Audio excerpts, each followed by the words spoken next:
우리 성경 말씀 함께 보겠습니다. 로마서 8장 우리 12절에서 17절까지입니다.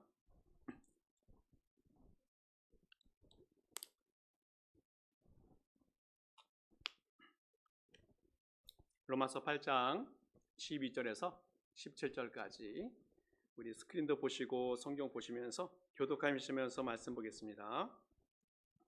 그러므로 형제들아 우리가 빚진 자로 돼 육신에게 져서 육신대로 살 것이 아니니라.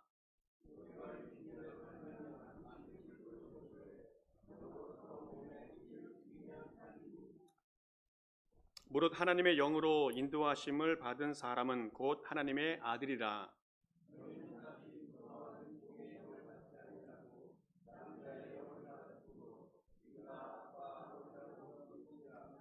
성령이 친히 우리의 영과 더불어 우리가 하나님의 자녀인 것을 증언하시나니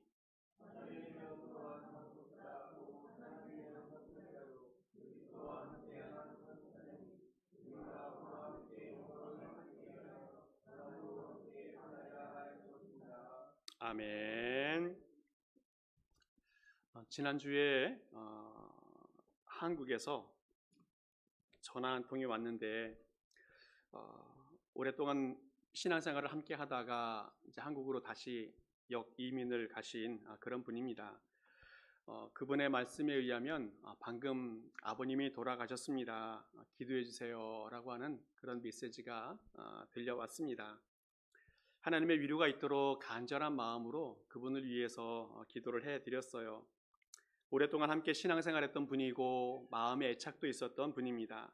그런데 어머님, 아버님이 편찮으시다는 이야기를 듣고 이제 병 간호하고 또 돌보시는 이유를 위해서 본국으로 다시 돌아가셨는데 열심히 수고하고 애썼던 상황이었습니다. 그런데도 가끔 가다가 미국에 올 때면 연락 주시고 또 식사도 하고 또 좋은 관계를 계속 맺어서 갔는데 안타까운 소식을 듣게 되었습니다. 그분이 전화를 하면서 울먹울먹 거리면서 눈물도 흘리는 것 같고 또 목도 많이 메이는 것 같고 그런 모습으로 저한테 연락이 왔어요. 연세가 높으셨으면 이제 그냥 편안하게 보내드려도 될 만하고 또 눈물이 안 날 만도 한데 하는 생각이 들었는데 그래도 아버지를 참 존경하고 또 사랑했다는 생각이 들었습니다. 그리고 연락이 끝나고 2시간 후에 또 연락이 왔어요. 가족들이 다 모였습니다. 이제 장례 준비를 하려고 모였는데 목사님 또 한 번만 기도해 달라는 요청을 하세요. 거기 어머님도 계시고 또 누나들도 계시고 다른 가족들도 있었었는데 모든 가족들이 들을 수 있도록 이 카톡 스피커폰을 켜놓고 기도를 했습니다. 축복하고 또 위로하고 또 당부도 담긴 그런 기도를 그분들에게 해드렸습니다. 그거 보면서 우리의 마지막이 참 아름다워야 되겠다는 생각을 했습니다. 우리 인생이 처음도 아름답지만 또 살아가는 동안도 아름답지만 마지막도 참 아름다워야 되겠다 그런 생각이 들었습니다. 모든 사람이 사랑하고 모든 사람이 축복하는 그런 아름다운 모습으로 우리 인생을 마무리한다면 얼마나 큰 축복일까 그런 생각이 들었습니다. 또 지난주에 또 한 소식을 들었는데 연예계의 아주 충격적인 소식입니다. 뭐냐면 BTS가 단체 활동을 잠정적으로 중단하겠다는 겁니다. 개별적으로 활동을 하겠지만 단체 활동은 잠정적으로 중단한다는 소식인데 이 일이 온 세상 사람들에게 큰 충격적인 소식이 되었어요. 창단된 후 9년 동안 얼마나 많이 발전했는지 몰라요. 온 세상 사람들에게 스타가 되었고 젊은이들에게 우상이 되었는데 그 이유가 뭘까?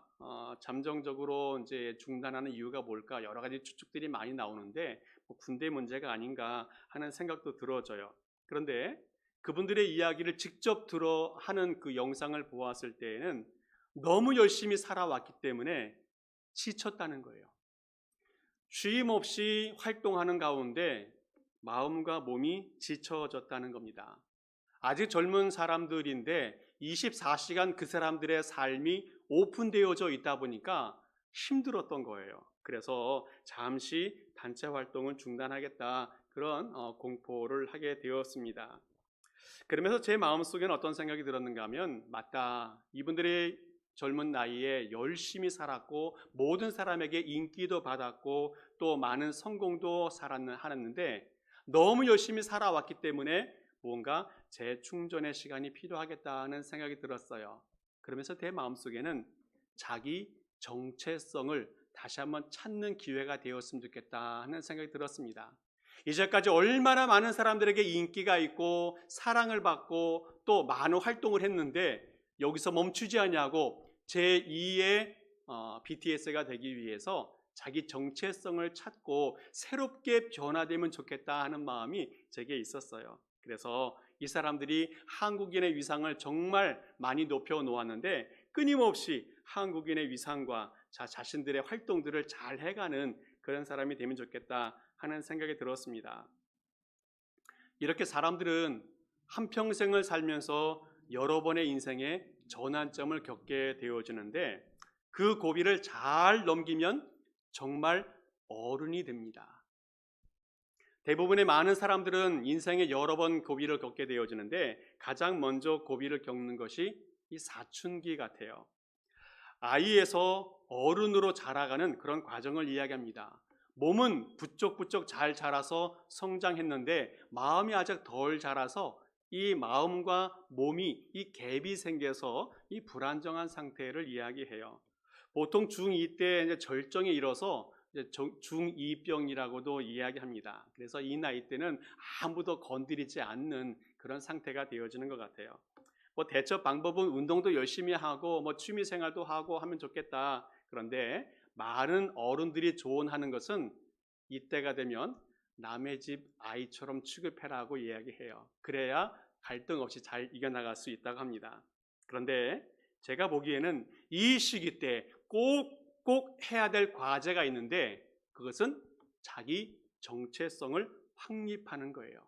내가 누구인가에 대해서 자신의 정체성을 확립하고 정리하는 기간이 반드시 있어야 된다는 겁니다. 그래야 어른으로 성장했을 때 삐뚤어지지 않고 잘 자라갈 수 있게 되어져요. 또 한 번 인생에 고비가 있는데 바로 그것은 갱년기입니다. 몸이 노화되어져서 어른이 되었는데 이젠 노인으로 변화돼가는 과정을 이야기해요.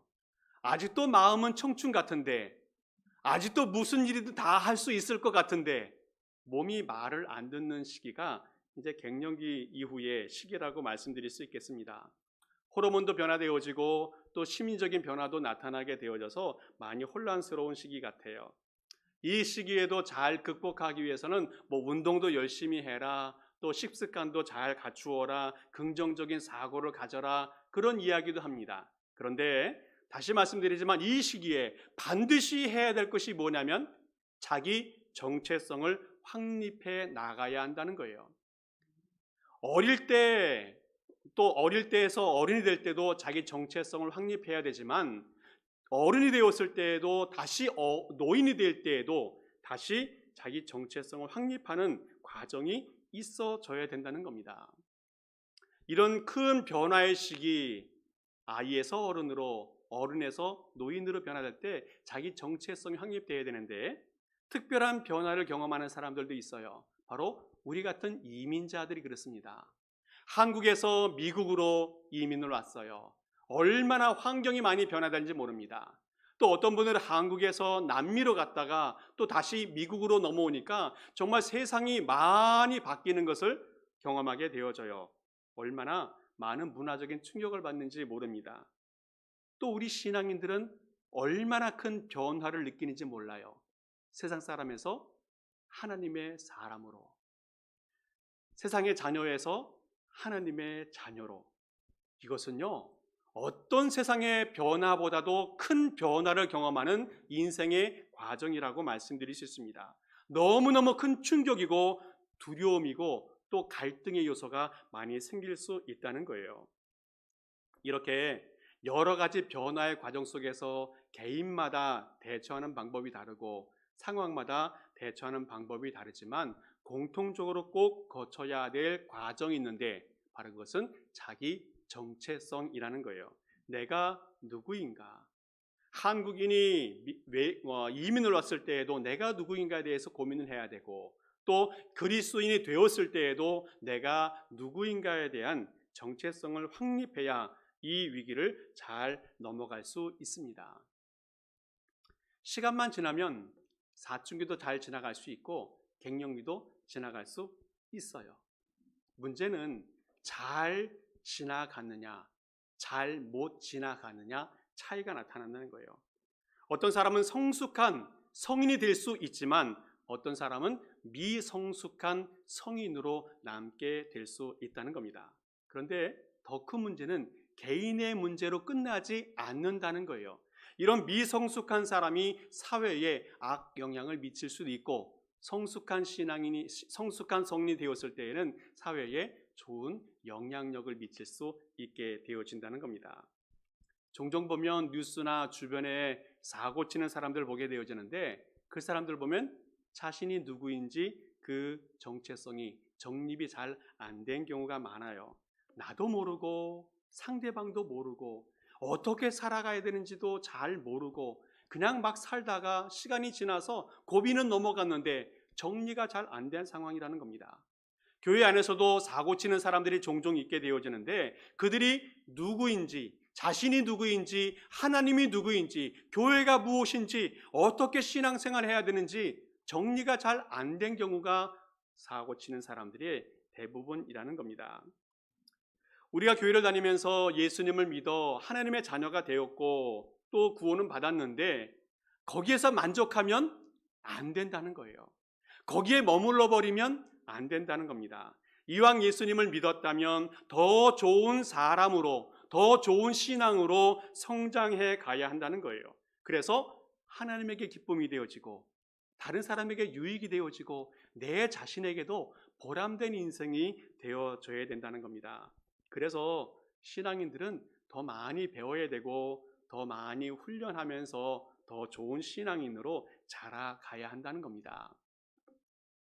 오늘 성경 보게 되어지면 로마서 말씀을 보았는데, 로마서는 로마 교회에 사도 바울이 보낸 그런 편지가 되어지겠습니다. 로마 교회는 한 가지 특징이 있어요. 여러 가지 특징이 있겠지만 가장 대표적인 특징이 뭐냐면 특별한 목회자가 없이 설립된 교회입니다. 특별한 예수님의 제자라든지 사도라든지 특별한 사람이 없이 자생적으로 탄생된 교회가 이 로마 교회예요. 너무너무 기특한 교회여서 감사한 마음으로 이 사도 바울이 이들에게 편지를 보내기도 합니다. 그런데 안타까운 것은 아직 정체성이 확립이 되지 않았어요. 세상 사람이었다가 하나님을 믿는 사람이 되어졌는데 아직 익숙하지가 않고 무엇이 정말 신앙인지 아직 혼돈스러운 상황에 머물러 있어요. 옛 습관에 아직 머물러 있어요. 또 그 교회에는 유대인들도 있고 이방인들도 있고 아주 많은 종류의 사람들이 섞여 있기 때문에 옛날의 신앙, 옛날에 믿고 있던 신앙을 그대로 주장하는 사람들이 많이 있어서 갈등의 여지가 많이 있게 되어진다는 겁니다. 그래서 오늘 성경을 통해서 사도 바울이 해결책 여러 가지 중에서 두 가지를 제시하고 있는데, 하나는 신앙의 질서를 확립해야 한다는 겁니다. 신앙의 질서 확립해라. 그래서 가장 먼저는 구원의 진리를 확립해야 한다는 거예요. 그래서 가장 로마서에서 주장하고 있는 가장 중요한 요점은 뭐냐면 구원은 율법으로 되는 것이 아니라, 구원은 인간의 행위로 되는 것이 아니라 믿음으로만, 오직 믿음으로만 구원을 받는다는 진리를 선포해 주고 있어요. 그래서 유대인의 가르침에 흔들리지도 말라, 또 이방인의 유혹에도 흔들리지 말라는 가르침을 주고 있습니다. 또 하나 이 사도 바울은 두 번째 해결책을 주는데 바로 그것은 신앙의 정체성을 확립해라 하는 겁니다. 오늘 성경 본문에서 나오는 것처럼 너희는 하나님의 자녀다라는 거예요. 너희는 하나님의 자녀다. 우리 자신이 누구인지를 정리하고 정립하게 되어지면 이 어려운 시기를 잘 극복해낼 수 있다라고 말씀하고 있습니다. 오늘 성경에서 하나님의 자녀에 대한 말씀을 하고 있는데, 이 하나님의 자녀는 어떤 의미가 있는가 몇 가지 내용들을 한번 찾아보면 좋겠습니다. 먼저는 하나님과 친밀함이 있습니다. 친밀함. 지난주에 저는 여러분들에게 우리는 하나님의 피조물이라는 말씀을 드려서 우리가 귀중한 존재였다, 또 언약의 백성이다는 말씀을 드리면서 특별한 존재였다는 말씀을 드렸습니다. 그런데 오늘 우리가 말씀 들은 하나님의 자녀라는 것은 아주 특별한 의미가 더 있습니다. 그것은 하나님과의 친밀성이에요. 친밀성.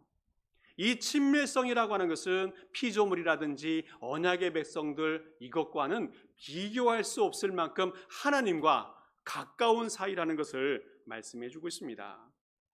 창조주와 피조물, 또 건물주와 세입자, 이 관계는 가까워지려고 해도 가까워지는데 한계가 있는 관계입니다. 그런데 부모와 자녀 어떻습니까? 부모와 자녀 얼마나 친밀한 존재인지 알 수 없어요. 특별히 딸들은 어릴 때는 자녀이지만 성장하면 엄마의 친구가 된다고 해요. 그래서 쇼핑도 많이 가고 또 함께 어려움도 나누고 또 속상한 이야기들도 서로 이야기하면서 서로에게 위로가 되는 그런 관계가 되는 것 같습니다. 부모와 자녀는 이런 친밀감이 있어요. 하나님께서도 우리들에게 하나님과 우리들이 얼마나 친밀한지를 가르쳐 주기 위해서 그 관계를 다시 깨우쳐 주는데 바로 그것은 아버지와 자녀라는 거예요. 아버지와 자녀. 신명기 32장 말씀에도 이렇게 선포하고 있습니다. 어리석고 지혜 없는 백성아, 여호와께 이같이 보답하겠느냐? 그는 내 아버지시요 너를 지으신 이가 아니시냐? 그가 너를 만드시고 너를 세우셨도다. 우리에게 우리의 아버지시라고 하나님이, 그리고 우리를 지으신 분이시라고 말씀해 주고 있습니다. 하나님이 우리의 아버지가 되시고 또 우리와 함께 살아가고 계시다는 것을 깨우쳐 주면서 이것을 깨닫지 못하고 살아가는 백성들에게 안타까워하면서 한탄의 메시지를 주님이 주고 있어요.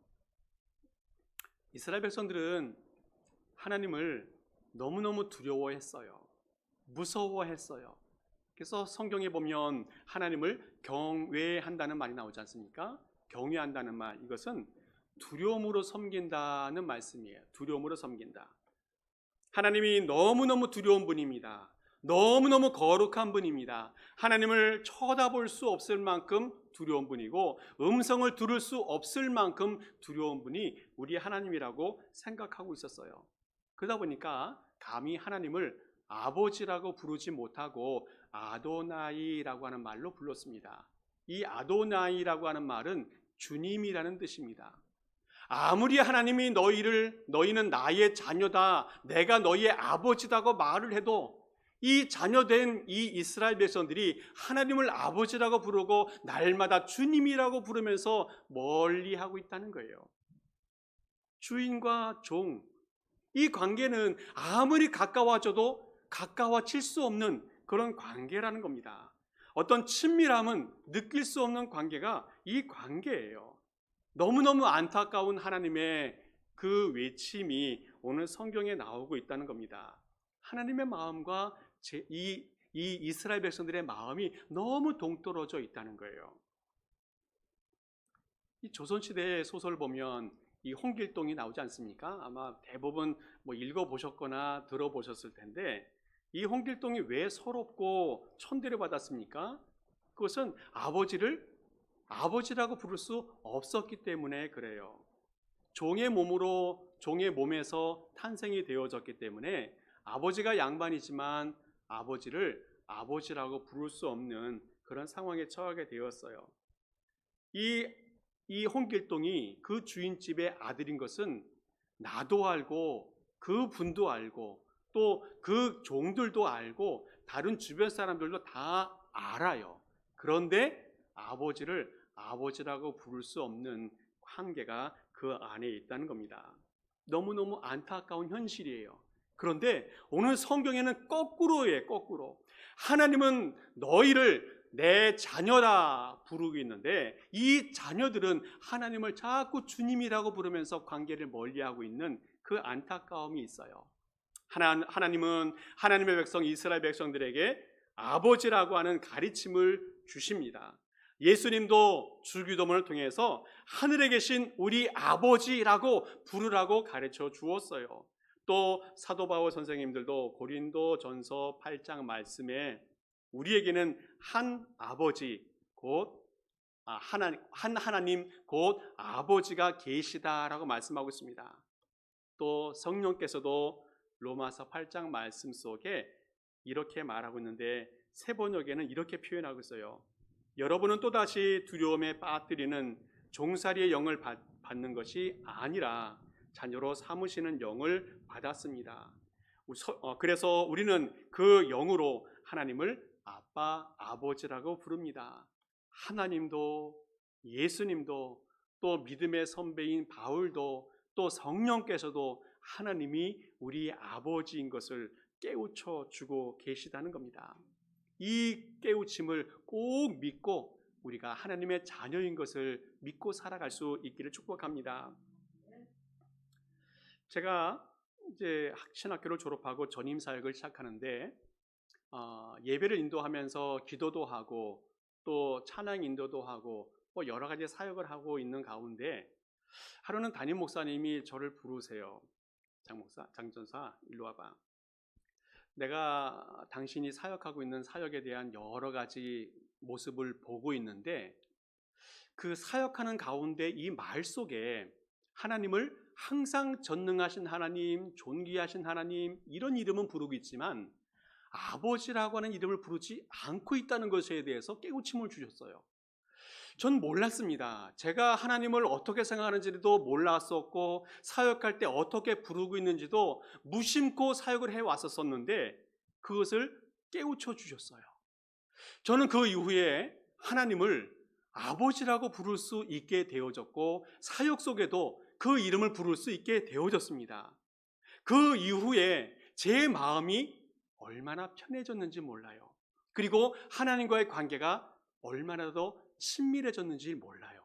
우리가 기도할 때에 또 사역할 때에 하나님을 부를 때에 아버지라고 더 많이 불러볼 수 있길 바랍니다. 그러면 우리의 마음에 편안함이 더 많이 생기고 그 기도가 하나님의 나라에 더 많이 상달되어지고 주님의 응답이 더 내게 가까이 올 수 있을 거라는 확신이 생길 것 같아요. 날마다 우리 주님을 아버지라고 부르는 우리 모든 성도 되었으면 좋겠습니다. 우리 주님은 우리 하나님은 언제나 부르시면 응답하시는 분, 또 부르짖으면 해결해 주시는 그런 분이십니다. 손을 뻗으면 항상 근처에 계셔서 손을 잡아주시는 분이 우리 주님이시고 여러 어려운 현실 속에서 나를 이기게 하시고 응원하시고 힘을 주시는 분이 우리 주님이십니다. 인생의 돌부리에 걸려 넘어졌을지라도 우리를 일으켜 세워주시고 다시 걷게 하시는 분이 우리 주님이십니다. 마음의 상처와 슬픔 속에서도 위로해 주시고 기쁨을 주시는 분이 우리 주님이십니다. 왜 그렇습니까? 우리 하나님은 우리의 아버지가 되어주시기 때문에 그래요. 우리를 더 많이 아시고 우리의 형편을 더 많이 보시면서 우리의 문제와 우리의 어려움들을 더 많이 해결해 주시는 분이 우리 주님이시기 때문에 그렇다는 겁니다. 우리 성도님들, 우리 하나님을 이제는 아버지라고 부르면서 더 친밀한 관계, 주님의 자녀로 아름답게 살아가는 주님의 모든 백성 될 수 있기를 간절히 축복합니다. 이제 우리가 하나님이 우리 아버지가 되어주시고 친밀하게 되어졌다면 유익된 것이 있어요. 무엇이 유익한가 하면 하나님을 더 많이 의지하고 신뢰할 수 있게 되어진다는 겁니다. 우리가 과거에는 육체의 종, 또 죄의 종으로 살았다면 이제는 예수님 믿고 예수님 안에서 새롭게 탄생되어졌는데 하나님의 자녀로 탄생이 되었습니다. 이 하나님의 자녀로 탄생되었다는 것은 어떤 신앙의 출발점이 되어지고 아주 중요한 순간이 되어진다는 겁니다. 성경에 다윗이라고 하면 정말 많은 위대한 인물 중에서도 밀리지 않을 만큼 위대한 인물이 되어지겠습니다. 그런데 이 다윗도 항상 훌륭한 점만 있었던 것은 아닌 것 같아요. 인간적으로 보아도 용서하지 못할 만한 죄를 저지른 사람이 또한 이 다윗이었습니다. 사무엘하 11장을 보게 되어지면 우리아의 아내 이 밧세바를 이 다윗이 취하게 되어집니다. 간음하게 되어지고, 그래서 임신한 것을 알고 그 우리아가 전쟁에서 죽도록 이 일을 꾸미게 되어져요. 그리고 결국은 그의 몸에서 탄생된 아기가 갓난 아기지만 결국 죽게 되어집니다. 한 사람과 간음하고 그 남편을 죽이고 그 아기까지 죽음에 이르게 했던 것을 보게 되어지면 아무리 왕이지만 보통 사람이 저지르기 어려운 그런 죄질을 저지르는 것을 이가 용서할 수 있을까 하는 생각이 들어져요. 그런데 하나님은 용서하십니다. 또 한 번 사건이 있어요. 사무엘하 24장 보게 되어지면 다윗 말년에 인구 조사를 하게 되어집니다. 그 이유는 자신의 군사력이 얼마나 많은지를 한번 직접 확인하기 위해서 그렇게 합니다. 그동안도 수많은 전쟁이 있었지만 이 모든 전쟁의 승리는 하나님이 주셨어요. 어릴 때부터 전쟁을 하였고 또 골리앗을 때려잡기도 하고 또 수많은 짐승들과 싸웠지만 다 이길 수 있게 해 주신 것은 하나님의 은혜였다는 겁니다. 근데 이 다윗이 말년에 잠시 이것을 잊어버려요. 그리고 자신의 힘이 얼마나 위대한지 확인하기 위해서 인구 조사를 하게 되어집니다. 나단 선지자에 의해서 깨우침을 받고 또 회개도 합니다. 그러나 하나님의 진노는 피하지 못해요. 그래서 그 일 때문에 이스라엘 백성 가운데 전염병이 생겨서 7만 명이나 죽게 되어집니다. 아무리 왕이지만, 아무리 하나님께 인정받은 사람이지만 이런 잘못을 저질렀다면 용서받을 수 있을까? 하나님은 또 용서하십니다. 어떻게 이런 사람을 하나님이 용서하실까? 정답을 찾기도 어렵고 이해하기도 어려운데 이렇게 하면 이해할 수 있어요. 하나님과 다윗은 아버지와 아들이에요. 아버지와 아들의 관계에서는 뭐든지 다 용서할 수 있어요. 창조주와 피조물은 안 되는 것이 있을 수 있어요. 언약의 관계에서도 안 되는 것이 있을 수 있어요. 그러나 아버지와 아들 관계에서는 뭐든지 다 가능할 수 있다는 겁니다. 아버지는 아들의 죄 중에서 용서 못할 죄가 있나 싶어요. 다 용서할 수 있습니다. 하나님과 다윗의 관계는 어릴 때부터 하나님을 찬양하고 하나님과 교제하고 하나님만 믿고 의지하는 그런 관계였어요. 어릴 때부터 양을 치면서 들에서 잠을 자고 들짐승이 침입할 때에도 하나님이 보호해 주신 것을 알면서 하나님을 끝까지 의지하며 살아가는 사람이 되었어요. 이미 다윗은 어릴 때부터 하나님은 나의 아버지라는 그런 관계로 살아가고 있었다는 겁니다. 안타깝게도 이 다윗의 육신의 아버지는 다윗을 잘 인정하지 않았어요. 형님들도 이 다윗을 무시했어요. 그래도 이 다윗이 당당하게 살아갈 수 있었던 이유는 하나님이 아버지가 되어주셨기 때문에 그래요. 다윗은 좋을 때에도 하나님을 의지하였고 어려울 때도 하나님을 의지했고 비록 인간 이하의 죄를 저질렀어도 다시 하나님께 용서를 구하고 무릎을 꿇는 사람이 되었어요. 그래서 하나님이 그를 용서하시고 받아주십니다. 다윗에겐 하나님이 아버지이기 때문에 그래요. 캐나다 신학자 제임스 파커라고 하는 사람이 이런 말을 했어요. 가장 중요한 것은 내가 하나님을 안다는 사실이 아니라 하나님이 나를 아신다는 사실이다.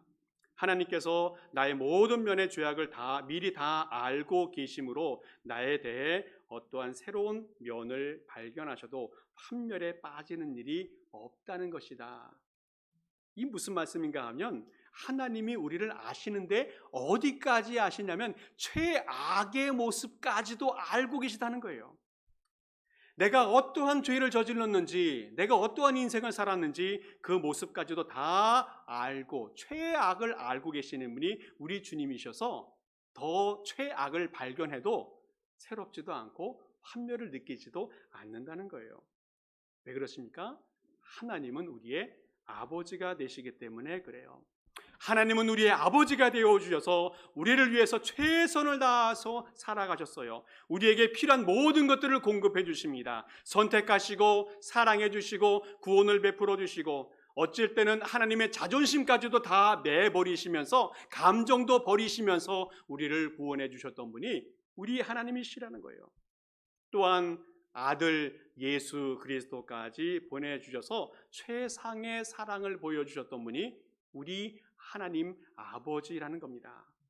이제는 우리가 그 하나님을 친밀하게 느끼며 아버지로 믿고 살아가는 그런 성도가 되길 바랍니다. 우리가 강할 때든 약할 때든 잘난 점이 있든 부족한 점이 있든 내면에 가장 깊은 숨기는 죄가 있을지라도 우리 주님은 놀라워하지 아니하시고 다 용납하시고 품어주시고 우리를 사랑해 주십니다. 날마다 이 주님을 의지하고 신뢰하며 살아가는 주님의 모든 백성 될 수 있기를 간절히 축복합니다.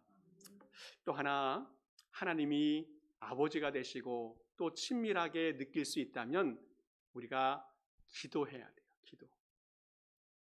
성경에 다니엘이 나오는데 다니엘은 15세 정도에 바벨론의 포로로 잡혀갑니다. 왕이 지정한 왕국 학교에서 그 나라의 학문과 문화를 배우게 되어지는데 거기에서 바벨론의 어떤 가치관을 심어줘요. 그리고 그 전에 가졌던 신앙의 정체성을 다 빼버립니다. 그러면서 이름까지 바꾸어 버렸어요. 그 전에는 다니엘이었습니다.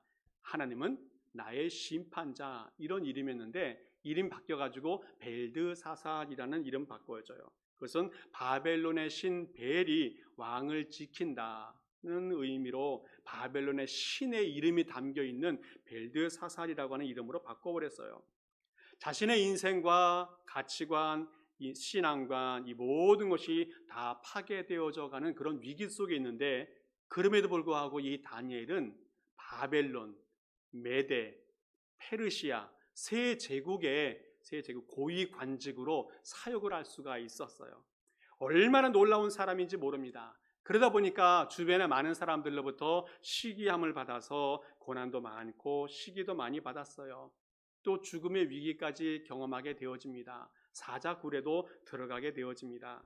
그럼에도 불구하고 이 사람이 그 모든 위기를 이겨낼 수 있었던 힘은 바로 기도의 사람이었기 때문에 그래요. 다니엘도 어릴 때부터 하나님께 기도했어요. 평소에 아무 일이 없어도 항상 기도하는 사람이었어요. 특별히 어려울 때는 더 많이 기도하는 사람이었던 것이 이 다니엘이었습니다. 어릴 때부터 포로로 잡혀갔어요. 먼 이국 땅으로 갔습니다. 부모님이나 나를 지켜줄 부모님도 없어요. 외로웠습니다. 그러나 그 사람이 기도할 수 있었던 것은 하나님을 아버지로 믿고 있었기 때문에 가능하다는 겁니다. 어릴 때부터 하나님이 아버지가 되어주심을 믿고 신뢰하면서 주님께 기도하는 사람이 이 다니엘이었어요. 이 다니엘은 매일 하나님께 기도했습니다. 주님과 깊은 교제와 만남을 가졌어요. 그래서 수많은 위기와 시험을 이겨나갈 수 있었습니다. 다니엘은 한평생 하나님을 아버지로 믿고 의지하면서 살아갔던 그런 사람이었습니다. 기도라고 하는 것은 하나님과의 대화인데 깊은 대화를 이야기합니다. 중요하고 어려운 일이 있으면 주님께 기도하는 성도 되기 바랍니다. 그러면 주님께서 지혜를 주실 것입니다. 미래에 대한 불안함이 있습니까? 주님께 기도하시기 바랍니다. 주님이 확신을 주시고 소망을 주시고 담대함을 주실 것입니다. 누구 때문에 상처받고 실망하고 또 분노 속에 있습니까? 주님께 기도하시기 바랍니다. 주님이 위로하시고 평안을 주시고 사랑해 주실 것입니다. 나의 일에 실패하고 무너졌습니까? 주님께 기도하시기 바랍니다. 주님이 다시 세워주시고 새로운 길을 열어주실 것입니다. 날마다 기도할 때에 내 필요한 것을 먼저 아시고 주님께서 공급해 주실 것입니다. 왜요? 하나님은 우리의 아버지가 되시기 때문에 그래요. 아버지 되신 하나님께 기도하면 주님이 다 채우시고 해결하시고 공급해 주신다는 겁니다. 오늘 우리는 하나님의 자녀에 대한 말씀을 나누었습니다. 그런데 거기서 끝나면 안 되고 이제는 하나님의 자녀라면 사명이 있는데 상속자의 사명이 있습니다. 오늘 17절 말씀 보게 되어지면 이렇게 말씀하고 있어요. 자녀이면 또한 상속자 곧 하나님의 상속자요 그리스도와 함께 한 상속자이니 우리가 그와 함께 영광을 받기 위하여 고난도 함께 받아야 할 것이다 말씀하고 있습니다. 오늘 우리는 사람의 자신의 정체성에 대한 말씀을 나눴습니다. 그런데 이 정체성을 얻는 것이 인생의 목표가 되면 안 되고 정체성을 알았다면 이제 어떻게 살아야 할 건지에 대해서도 생각할 수 있어야 됩니다. 내가 누구인지 알았다면 이제는 어떻게 살아야 하는지를 알아야 되는데 오늘 성경에서는 하나님의 자녀는 하나님의 상속자다라고 말씀하고 있습니다. 무엇을 상속받습니까? 바로 하나님의 나라를 상속받습니다. 하나님의 나라를 상속받은 사람은 어떻게 살아갑니까? 사랑하면서 살아갑니다. 예수님께서 살아가셨던 것처럼 사랑하면서 살아갑니다. 하나님을 사랑하는 것은 하나님께 예배하고 경배하는 것이고 이 세상 피조물을 사랑하는 것은 세상을 하나님의 뜻대로 잘 다스리는 겁니다. 사람을 사랑하는 것은 사람을 잘 섬기는 것을 이야기해요. 특별히 믿지 않는 사람을 사랑하는 것은 그들에게 예수님의 복음을 전하는 전도를 이야기합니다. 하나님은 우리를 상속자로 삼았습니다. 이렇게 살아갈 때는 어떨 때는 영광스럽지만 어쩔 때는 고난이 있을 수도 있어요. 그러나 실망하지 말고 끝까지 사명을 잘 감당하면서 살아갈 수 있기를 바랍니다. 마지막 이야기를 하나 잠깐 하겠는데 우리 방송인 중에서 세계적인 영향력을 미치는 어떤 여성이 있습니다. 이 기부의 여왕이라고 하죠. 이 오프라 윈프리가 있는데 이 사람이 자신의 인생 철학을 4가지로 정리를 했습니다. 잠깐 읽어보면 이렇습니다. 저는 이 말씀을 읽고 나서 이분이 목회자인 줄 알았어요. 어떻게 이렇게 자신의 삶을 잘 정립하고 또 살아가야 될 방향을 잘 정리했는가 생각해 보게 되어지는데 첫 번째는 한번 우리 읽어볼까요? 함께 읽어보세요. 첫째, 남보다 더 가졌다는 것은 축복이 아니라 사명이다. 둘째, 남보다 아파하는 것이 있다면 그것은 고통이 아니라 사명이다. 셋째, 남보다 설레는 꿈이 있다면 그것은 망상이 아니라 사명이다. 넷째, 남보다 부담되는 어떤 것이 있다면 그것은 짐, 문제가 아니라 사명이다. 정말 일반인이지만 이 사람이 정말 목회자처럼 신앙으로 굳건히 산 삶을 살아가고 있는 것 같아요. 우리가 알고 있듯이 이분은 참 어릴 때 어려웠습니다. 힘들었습니다. 아픈 상처도 많았습니다. 그럼에도 불구하고 하나님의 은혜로 모든 것을 사명으로 극복한 그런 삶을 살았습니다. 오늘 우리는 하나님께서 우리에게 너는 나의 자녀다라고 말씀하고 있습니다. 오늘 우리는 하나님의 자녀인 것을 알고 확신하고 살아가길 바랍니다. 그리고 주님과 더 친밀한 관계를 맺어갈 수 있기를 바랍니다. 주님을 더 잘 믿고 주님을 더 많이 신뢰하고 주님께 더 많이 기도하면서 그렇게 살아가고 뿐만 아니라 이 땅에서 하나님의 나라를 만들어가는 그런 상속자의 삶을 잘 살아가는 우리 모든 백성들 될 수 있기를 간절히 축복합니다. 함께 기도하겠습니다. 아버지 하나님 감사합니다. 우리를 불러 하나님의 자녀 삼으시고 오늘까지 인도하시니 감사를 드립니다.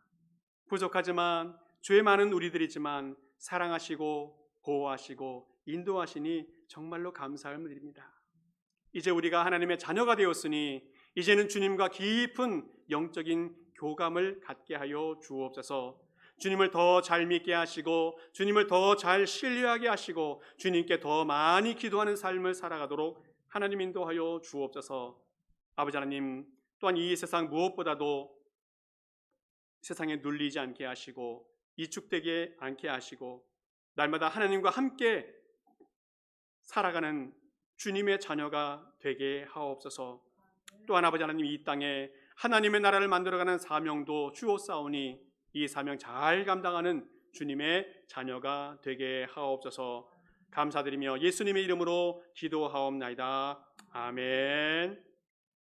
우리 모두 일어서셔서 찬송하시고 축도로 예배를 마치겠습니다.